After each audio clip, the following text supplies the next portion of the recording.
మొన్న bank manager madam నేను కన్నడ మాట్లాడా నువ్వేం చేసుకుంటావో చేసుకో అన్నందుకు ఏమైందో చూసినాం కదా.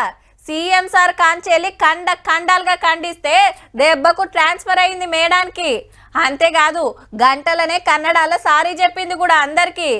అస్సలకే మాట్లాడా అనే కాంచెల్లి నేర్చుకొని మరి కన్నడలోనే మాట్లాడతా అనే కాడికి తెచ్చిండ్రు. భాష మీద వాళ్ళ పాయిరం అట్లుంటది మరి. అట్లనే ఇక ఇప్పుడు గీసారు వంతన్నట్టు.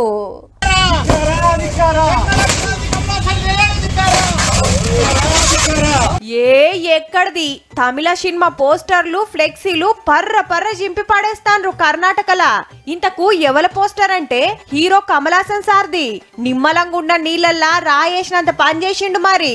మద్రాస్ లా ఓ సినిమా ఫంక్షన్ పోయి మా తమిళం నుంచే కన్నడ భాష పుట్టింది అన్నాడు. చల్ అట్లెట్లా అంటాడని కన్నడ సంఘాలు బీజేపీ లీడర్లు కయ్యానికొస్తాండ్రు కమల్ సార్ మీదికి.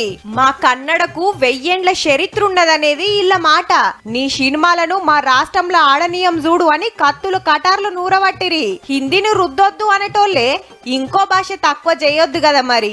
ఈ ముచ్చట ఇట్లుంటే కమల్ హాసన్ సారు రాజ్యసభలో పాదం మోపబోతాండు. సార్కు సపరేట్ పార్ట్ ఉన్న డిఎంకే ఇమ్మతి తోటి పెద్దల సభలో అడుగు పెడుతుండన్నట్టు.